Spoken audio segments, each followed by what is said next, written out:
টাকার গন্ধ মানুষকে পশুর চেয়েও নিচে নামায়, আবার সেই টাকার অভাবই মানুষকে নরকে ঠেলে দেয়। আমার নরকের নাম লাশঘর। অভাবের তাড়নায় যখন পিঠ দেয়ালে ঠেকে গেল, তখন হারুন মামার হাত ধরে এই সরকারি হাসপাতালের মর্গে ডোমের চাকরিটা নিলাম। প্রথম প্রথম লাশের গন্ধে নাড়ি ভুড়ি উল্টে আসত, কিন্তু গত 2 মাসে আমি বুঝে গেছি জ্যান্ত মানুষের চেয়ে মরা মানুষ অনেক বেশি নিরাপদ। অন্তত এরা পিঠে ছুরি মারে না। কিন্তু আমার সেই ধারণা ভুল প্রমাণিত হলো গত আমাবস্যার রাতে। দিনটা ছিল গুমোট, আকাশ কালো করে মেঘ জমেছে, কিন্তু বৃষ্টি নামছে না। ভ্যাপসা গরমে হাসপাতালের এসিগুলোও যেন হাঁপাচ্ছিল। রাত তখন 11টা। হারুন মামা বললেন, রাজু, শরীরটা ভালো ঠেকছে না, তুই থাক, আমি বাড়ি যাই, আজ আর লাশ আসার কথা না। মামা চলে যাওয়ার মিনিট 15 পরেই গেটে পুলিশ ভ্যানের সাইরেন বাজল। আমি বিরক্ত মুখে গেট খুললাম। স্ট্রেচারে করে একটা বডি নামানো হলো, সাদা পলিথিনে মোড়ানো, শুধু মুখটা খোলা। পুলিশের সাব ইন্সপেক্টর ফাইলটা আমার হাতে ধরিয়ে দিয়ে বললেন, নাম মীরা, বয়স 23, সুইসাইড কেস, ফ্যানের সাথে ঝুলেছিল। বডিটা 4 নম্বর ফ্রিজে রাখো, সকালে ডাক্তার এসে পোস্টমর্টেম করবে। পুলিশ চলে গেল। মর্গ আবার নিস্তব্ধ, আমি আর লাশটা একা। মীরা মেয়েটার গালের রং ফ্যাকাশে সাদা, গলার কাছে দড়ির কালচে দাগ স্পষ্ট। কিন্তু অদ্ভুত বিষয় হলো, আত্মহত্যাকারীর জিহ্বা সাধারণত বেরিয়ে থাকে, চোখ উল্টে থাকে, কিন্তু মীরার চোখ দুটো আধা বোজা, যেন গভীর ঘুমের মধ্যে কেউ জোর করে জাগিয়ে দিয়েছে। আর মুখে একটা অদ্ভুত যন্ত্রণার ছাপ, যেটা আত্মহত্যার চেয়েও ভয়ঙ্কর কিছুর ইঙ্গিত দেয়। আমি ট্রলি ঠেলে লাশটাকে 4 নম্বর চেম্বারের দিকে নিয়ে যাচ্ছিলাম। হঠাৎ করিডরের বাতিটা দপ করে নিভে গেল। লোডশেডিং। ইমার্জেন্সি লাইটটা জ্বলতে কয়েক সেকেন্ড সময় নেয়।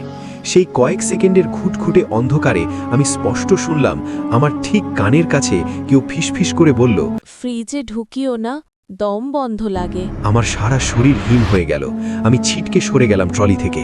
ইমার্জেন্সি লাইট জ্বলে উঠল, কেউ নেই, শুধু মীরার লাশটা ট্রলিতে শুয়ে আছে।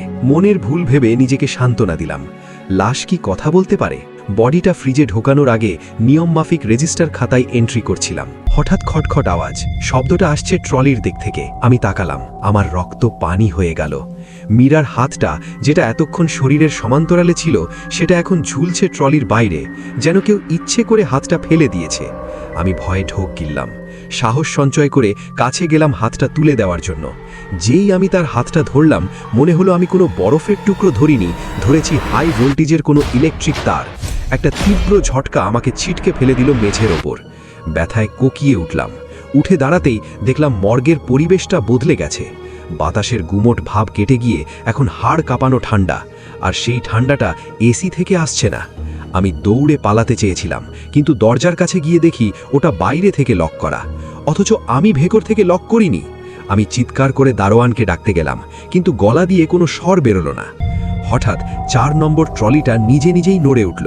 ক্যাচ ক্যাচ শব্দে চাকাগুলো ঘুরে আমার দিকে এগিয়ে আসতে শুরু করলো। আমি পিছু হটতে হটতে দেয়ালে পিঠ ঠেকিয়ে দিলাম। ট্রলিটা আমার থেকে 2 হাত দূরে এসে থামল। তারপর যা দেখলাম তা কোনো সুস্থ মস্তিষ্কের মানুষ বিশ্বাস করবে না। মীরার নিথর শরীরটা ধীরে ধীরে উঠে বসল। তার ঘাড়টা অস্বাভাবিকভাবে বাঁকানো, সে আধা বোজা চোখ দুটো পুরোপুরি মেলল। সেই চোখে কোনো মনি নেই, শুধু সাদা অংশ। সে আমার দিকে তাকালো না, তাকালো ছাদের দিকে। তারপর তার গলা দিয়ে এক যান্ত্রিক, ভাঙা এবং খসখসে আওয়াজ বের হলো। ওরা বলেছিল ঝুলিয়ে দিলেই সব শেষ, কিন্তু আমি তো মরিনি। যখন দড়িটা পরানো হলো, আমি তখনও বেঁচে ছিলাম। রাজু, আমার নাম সে জানল কি করে? ভয়ে আমার প্যান্ট ভিজে যাওয়ার উপক্রম। মীরা এবার তার ঘাড়টা সোজাসুজি আমার দিকে ফেরালো। তার গলার দাগটা দগদগে লাল হয়ে উঠছে। সে বলল, রিপোর্টে লিখেছে আত্মহত্যা, কিন্তু তুমি ভালো করে দেখো, আমার গলার পেছনের দিকটা দেখো। আমি মন্ত্রমুগ্ধভাবে, বা বলা যায় কোনো এক অদৃশ্য শক্তির টানে, তার কাছে এগিয়ে গেলাম। তার ঘাড়ের পেছনের চুলগুলো একটু সরানো, সেখানে ভারী কোনো জিনিস দিয়ে আঘাতের কালচে থেতলানো দাগ। এটা দড়ির দাগ নয়, এটা খুনের চিহ্ন। কেউ তাকে পেছন থেকে আঘাত করে অজ্ঞান করেছিল, তারপর ঝুলিয়ে দিয়েছে। আমাকে খুন করা হয়েছে রাজু। মীরা হিস করে উঠল।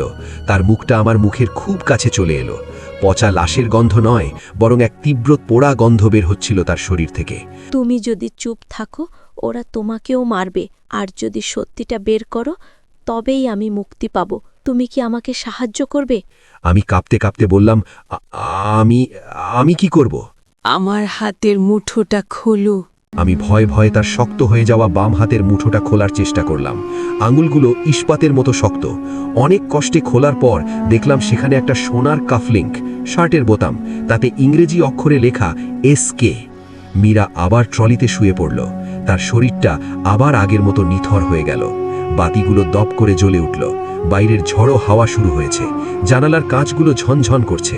দরজার লক খোলার শব্দ হলো। হারুন মামা হন্তধন্ত হয়ে ঢুকলেন। কিরে রাজু, তুই এখানে অন্ধকারে দাঁড়িয়ে কি করছিস? জেনারেটরটা এতক্ষণ কাজ করছিল না। আমি হারুন মামার দিকে তাকালাম, তারপর তাকালাম আমার হাতের মুঠোয় থাকা সেই সোনার কাফলিংটার দিকে। মামা জানেন না গত 1 ঘন্টায় আমি নরক দর্শন করে ফেলেছি। আমি হারুন মামাকে কিচ্ছু বললাম না, শুধু বুঝতে পারলাম এই লাশঘর এখন আর সাধারণ কোনো মর্গ নয়। আর মীরা নামের এই মেয়েটা আত্মহত্যা করেনি, তাকে ঠান্ডা মাথায় খুন করা হয়েছে।